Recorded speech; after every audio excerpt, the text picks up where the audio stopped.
Hola, bienvenidos a esta nueva sesión del curso de variable compleja 2.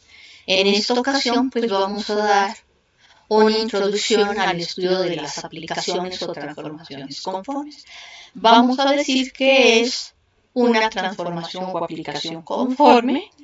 Vamos a introducirnos en sus propiedades principales y posteriormente pues vamos a dedicarnos al estudio de algunas transformaciones especiales que se conocen como las transformaciones de medios. También vamos a estudiar otra transformación que desde el punto de vista de la aeronáutica tiene muchísimas aplicaciones, obtuvo muchas aplicaciones en un principio, que es la aplicación de Joukowski, ya que permitía ver desde el punto de vista de la modelación matemática cuál era el comportamiento de un flujo al golpear contra un alerón aerodinámico. Y esto pues no solamente tiene aplicaciones aquí, como ya dije, bueno, si es un flujo, todo lo que tenga que ver con teoría de flujos, ahí tenemos aplicaciones. Entonces esto que nos permite mandar una región, como puede ser un alerón en una región mucho más simple, pues hay un teorema que nos va a permitir hacerlo, que es el teorema de la aplicación de Riemann. Y este quizá es uno de los teoremas más importantes y más impactantes de la teoría de funciones de variable compleja.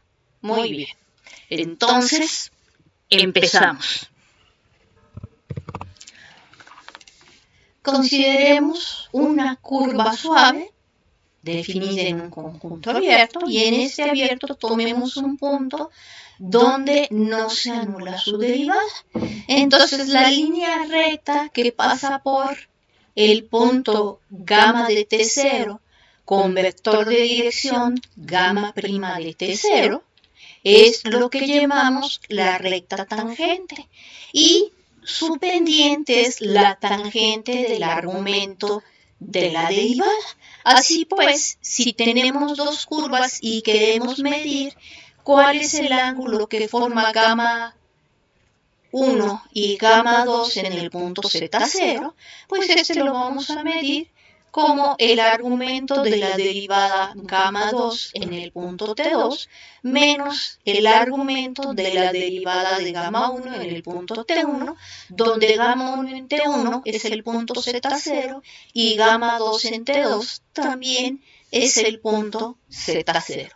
Entonces, geométricamente, ¿qué tenemos? Aquí tenemos la curva gamma 1 que pasa por el punto 0.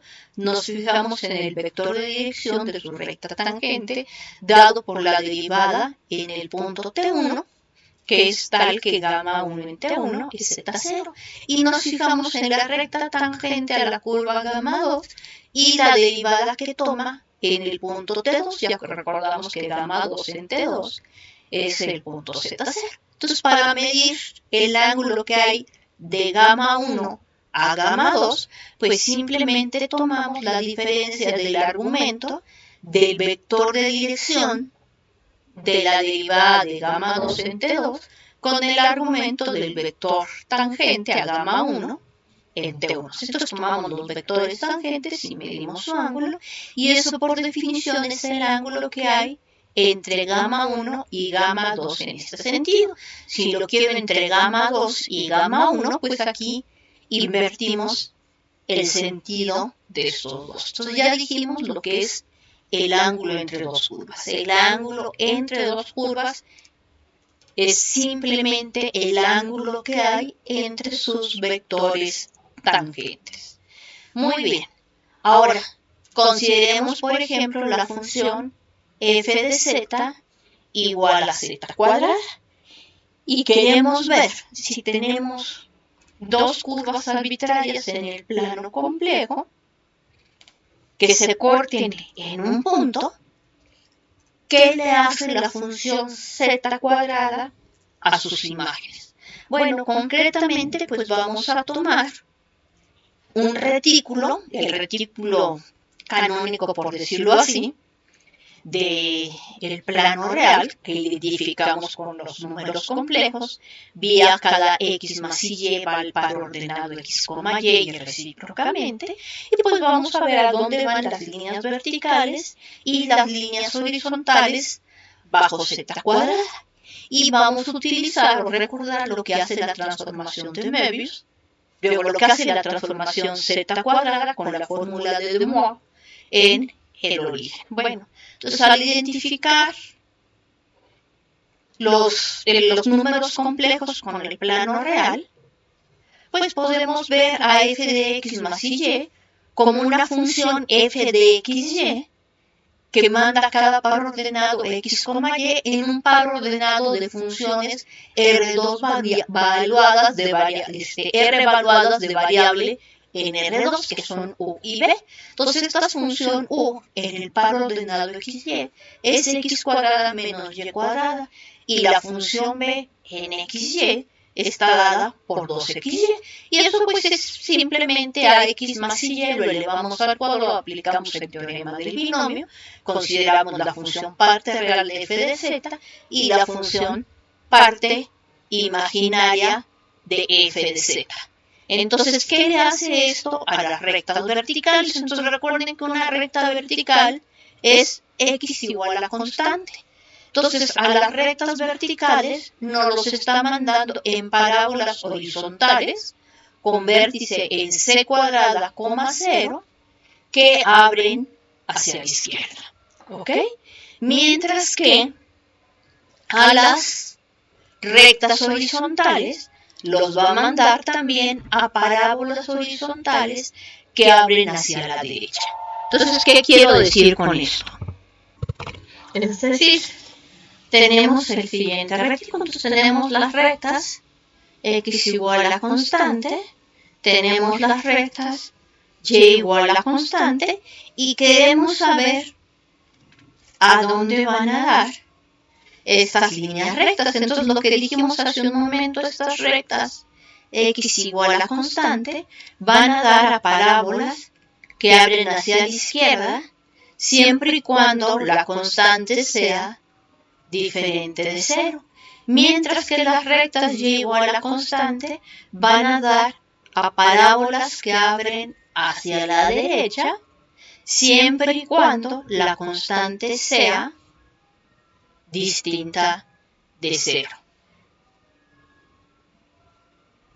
Es decir, la imagen de este retículo es parábolas que abren hacia la izquierda, que son las imágenes de las rectas x igual a la constante, y parábolas que abren hacia la derecha, que son las imágenes de nuestras rectas y igual a la constante. Fíjense que estas, entre más nos aproximamos a c igual a 0, van tendiendo unas al semieje real negativo, cuando hacíamos x igual a la constante. Si la constante tiende a 0, tendemos al semieje real negativo, mientras que si hacemos las rectas y igual a la constante, sus imágenes tienden al semieje real positivo. Entonces, ¿qué nos está diciendo? Que cuando nos estamos aproximando a la constante 0,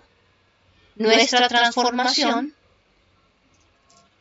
está colapsando esta parábola a un semieje, y algo que podemos ver aquí es que en cada punto de intersección, lo que corresponde a los retículos que sabíamos que eran ángulos rectos, pues aquí también está transformándose en líneas rectas. Déjenme marcarlo con un color que medio se distinga. ¿Sí? Entonces aquí tenemos las líneas tangentes y las líneas tangentes, y estas nos están formando nuevamente ángulos rectos, lo cual pues no es difícil de verificar en todos y cada uno de los puntos donde estas parábolas se están cortando. Bueno, ¿y qué pasa cuando estamos en el origen? Si tomamos líneas que pasan por el origen, bueno, pues podemos considerar ahora la fórmula de De Moivre. Entonces recordamos que si tomamos la expresión RE a la I teta para cualquier número complejo distinto de 0, la semirrecta que va del origen al punto Z0, pues se transforma a una semirrecta que también parte del origen, pero ya no va a R a la I teta, ahora va a dar a R cuadrada E a la 2 I teta, es decir, los ángulos se están duplicando. Entonces, esta región angular, argumento de z mayor que alfa y menor que beta, se está transformando bajo la función f de z igual a z cuadrada en la región angular que está entre 2 alfa y 2 beta, es decir, el ángulo beta menos alfa va a dar a 2 beta menos 2 alfa, que es el doble de este de aquí. Entonces nuestra función no es conforme en el origen. Pero fíjense, sí fue conforme donde la derivada no se anuló y dejó de ser conforme donde la derivada se anuló. Muy bien, entonces, ¿qué vamos a poder decir de manera más general? Bueno, pues de manera general, pues tenemos que decir qué es lo que está pasando. Entonces, ¿qué es lo que hicimos aquí? Vamos a escribirlo. Pues tomamos una curva, tomamos nuestra función complejo evaluada de variable compleja que contuviera la imagen de la curva gamma y tomamos la curva dada por la composición de gamma seguido de f. Entonces, para ver qué estaba pasando en las imágenes, pues teníamos que calcular el ángulo entre las curvas imagen, pero el ángulo entre las curvas imagen está dado por la derivada de la función sigma, pero la derivada de la función sigma en un punto t por la regla de la cadena es la derivada de la función f con respecto a la variable compleja z evaluada en gamma de t por la derivada de la función gamma con respecto a la variable real t en t. Así pues, para calcular el argumento de la función sigma, acuérdense que el argumento de un producto es la suma de los argumentos. Tenemos entonces el argumento de la función f más el argumento de la curva gamma en el punto, el argumento de la derivada de la función f en el punto z0 más el argumento de la derivada de gamma en el punto t0. Entonces, tenemos que una función holomorfa definida en un conjunto omega preserva ángulos siempre que la derivada de la función no se anule. ¿Sí? ¿Cómo demostramos esto? Pues consideremos cualesquiera dos curvas cuya traza esté contenido en el dominio de la función f y supongamos que las dos curvas se intersectan en el punto Z0, donde Z0 es gamma 1 en T1 y también es gamma 2 en T2, y vamos a suponer que aquí tenemos vectores tangentes no nulos. Entonces, si consideramos las curvas imagen, que no son otra cosa que gamma k seguido de f, y las llamamos sigma k, pues de acuerdo con nuestra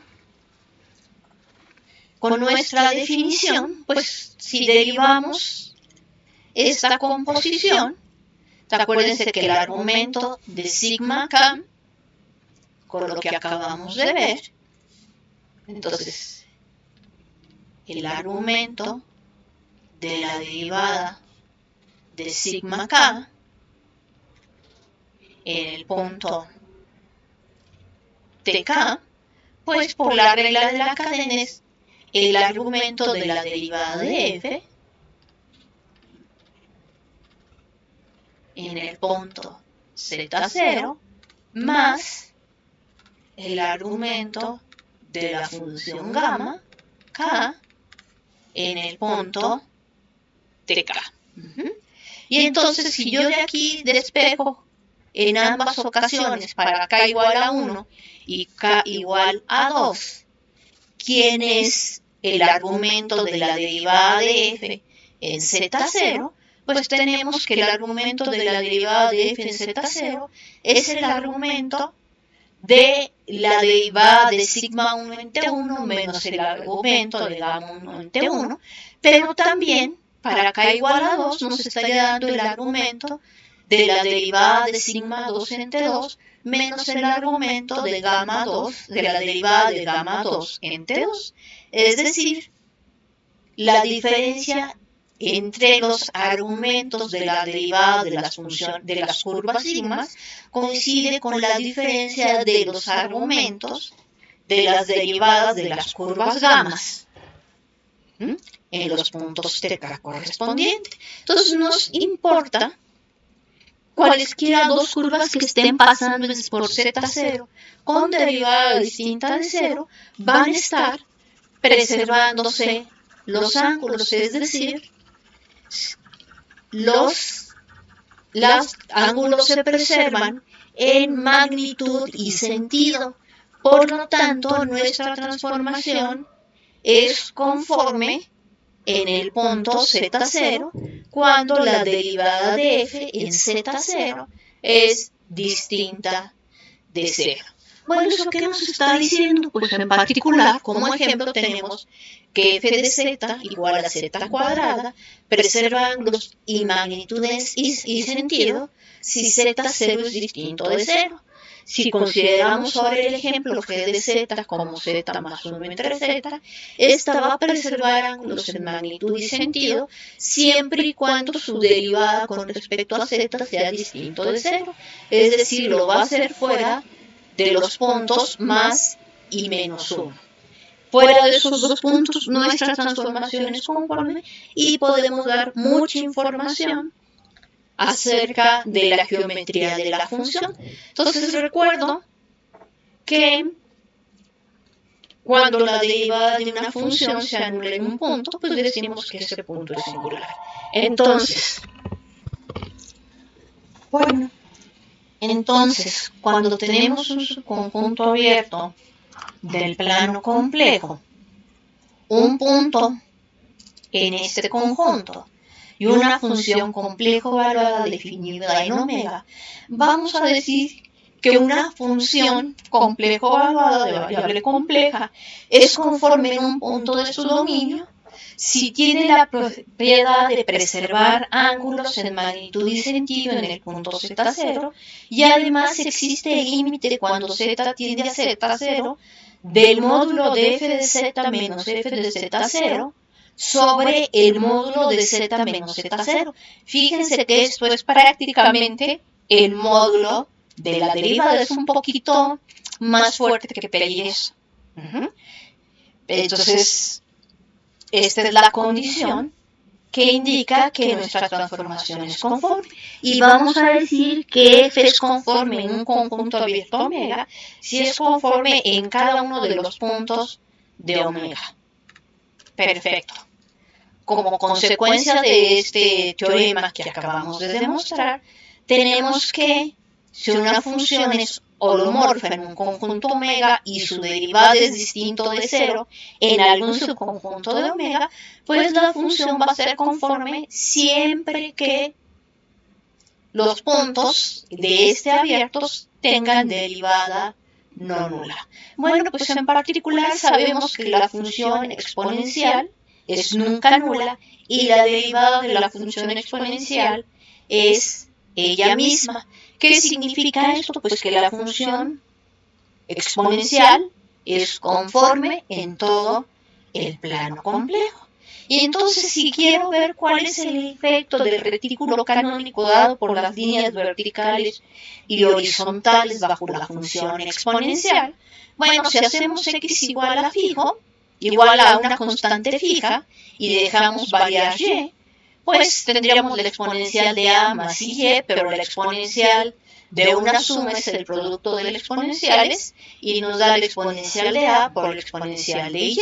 Como y está variando en todos los números reales, Entonces la exponencial y son circunferencias que le están dando infinitas vueltas al origen, pero su radio es exponencial de a. Mientras que si tomamos las rectas horizontales,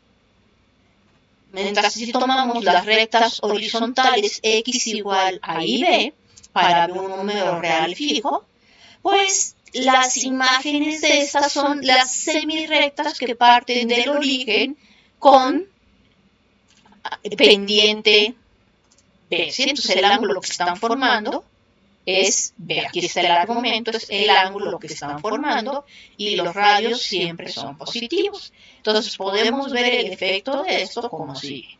Entonces aquí tenemos nuestras rectas verticales, que son x igual a constante, y entonces estas van a dar x igual a a, son las de la forma a,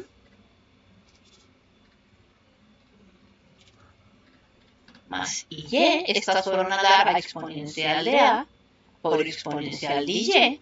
Entonces, estas verticales tienen como imagen los arcos de círculo, mientras que las rectas horizontales sus imágenes son estas semirrectas que parten del origen, y esto está dando vueltas a todo el plano complejo. Aquí simplemente dibujamos un pedacito de lo que corresponde a los argumentos restringiendo apropiadamente y. Cuando la derivada se anula, no podemos decir nada. Estos puntos son singulares, son puntos muy interesantes, pero se tienen que estudiar de manera separada en cada uno de los casos. Cabe notar que la función que manda cada z en z conjugado geométricamente corresponde a hacer una reflexión con respecto al eje de las x. Al ser una reflexión, sabemos que las reflexiones nos preservan los ángulos en magnitud, pero invierten los sentidos. Luego entonces la función f de z igual a z conjugado no es una transformación conforme, no preserva, pero entonces los conserva en magnitud, pero invierte los sentidos. Como invierte los sentidos, la función que manda z en z conjugado no es conforme. Cuando tengamos transformaciones que preservan ángulos en magnitud, dirección, pero no en sentido, las vamos a llamar isogonales. Estas transformaciones también son muy interesantes en matemáticas, las estudiamos mucho en geometría diferencial y sus áreas afines, pero no están relacionadas con lo que vamos a estudiar en este momento. Entonces, en este momento solo nos interesan las que preserven ángulos, magnitud, dirección y, bueno, en dirección y sentido. Nos puede estar cambiando la magnitud, como fue la exponencial o z cuadrada, pero si nos preservan la dirección y el sentido, las llamamos conformes. Si preservan magnitud y dirección, pero invierten sentido, las llamamos isogonales. Entonces, desde el punto de vista de geometría diferencial, son muy interesantes, pero en este momento no son el objetivo de este curso estudiarlas. Bueno, entonces lo que vamos a hacer a continuación es mostrar que el conjunto de las transformaciones que son conformes y biyectivas en un subconjunto abierto omega del plano complejo, constituyen un grupo. Entonces esto lo vamos a hacer por partes. Entonces consideremos un conjunto abierto y no vacío del plano complejo. Si la función que va del plano del subconjunto abierto omega en el plano complejo es holomorfa y consideramos su imagen, entonces esta función, pues toda función sabemos que es subproyectiva en su imagen. Si además de ser conforme y subproyectiva, pedimos que también en omega sea inyectiva, tendríamos una función conforme y biyectiva. Entonces, si f de su dominio en su imagen es conforme y biyectiva, su función inversa también es conforme y biyectiva. Bueno, ya sabemos que si tenemos una función holomorfa y biyectiva, su función inversa existe es holomorfa y biyectiva, por lo que solamente tendremos que demostrar que esta transformación es conforme. Pero como consecuencia del teorema anterior, demostrar que es conforme equivale a demostrar que su derivada es no nula. Pero como consecuencia de la teorema de la función inversa, la derivada de la inversa es el recíproco de la derivada de la función, donde bueno, omega es f de z y se evalúan las funciones en los lugares que deben de ser para que esto tenga sentido. Pero si la derivada de la función f con respecto a la variable z no se anula en z, pues la derivada de la función inversa evaluada en f de z no se anula con respecto a la variable diferencial de omega, donde omega es la variable con la que estamos considerando la función inversa. ¿Sí? Pero si la derivada no se anula por el teorema anterior, tenemos que nuestra transformación es conforme. ¿Qué sigue ahora? Pues demostrar que si tenemos dos transformaciones conformes de manera que la imagen de la primera esté contenida en la imagen de la segunda, que sean holomorfas en el sentido complejo, entonces si nuestras funciones son conformes y biyectivas, pues también la composición es conforme y biyectiva. Bueno, ya sabemos que la composición de funciones biyectivas es biyectiva, que la composición de funciones holomorfas es holomorfa. Lo único que debemos de demostrar es que la composición de transformaciones conformes es conforme. De nuevo aplicamos el teorema anterior, que nos dice que basta ver que la derivada de la composición es no nula si la derivada de cada uno de los factores es no nulo. Bueno, pero sabemos que la derivada de la composición es el producto de las derivadas. Como cada una de estas transformaciones estamos suponiendo que tiene derivada no nula, pues entonces el producto de cosas distintas de cero, ya que estamos en un campo, es distinto de cero. Y eso implica que nuestra transformación es conforme. Como consecuencia, es lo que queríamos demostrar, que si tenemos un conjunto abierto no vacío del plano complejo y consideramos el conjunto de funciones definidas de omega en omega, que son diferenciables, conformes y biyectivas, este conjunto constituye un grupo bajo la composición de funciones. Claramente la función identidad es diferenciable, conforme y biyectiva.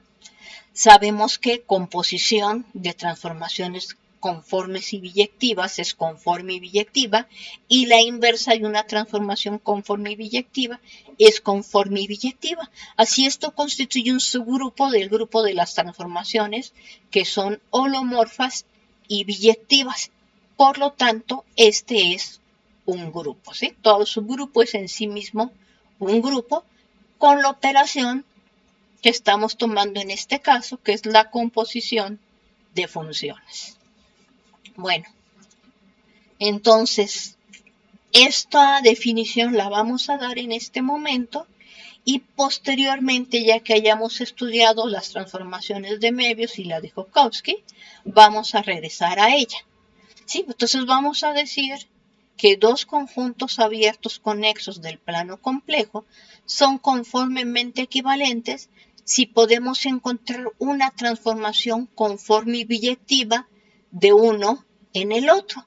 Y así la pregunta es, ¿cuándo dos regiones son conformemente equivalentes? ¿Sí? Entonces aquí noten, además estamos pidiendo que estén propiamente contenidos en el plano complejo. Y nos estamos preguntando cuándo van a ser conformemente equivalentes estas regiones.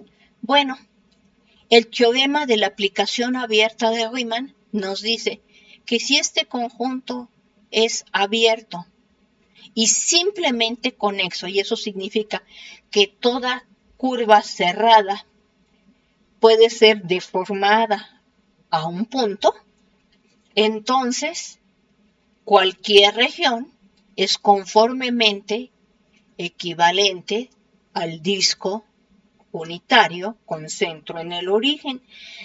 Y como consecuencia de este teorema de la aplicación abierta de Riemann, tendremos que cualesquiera dos subconjuntos abiertos conexos, abiertos simplemente conexos, contenidos propiamente en el plano complejo, resultarán ser conformemente equivalentes. Entonces, en particular, el semiplano superior es conformemente equivalente al disco, un cuarto de cuadrante es conformemente equivalente al disco, una franja infinita en el plano complejo es simplemente conexo, y vamos a tener muchísimos ejemplos de regiones que pueden verse aparentemente muy extrañas y conforme este cambio llevarlos a un dominio bonito como es el disco unitario.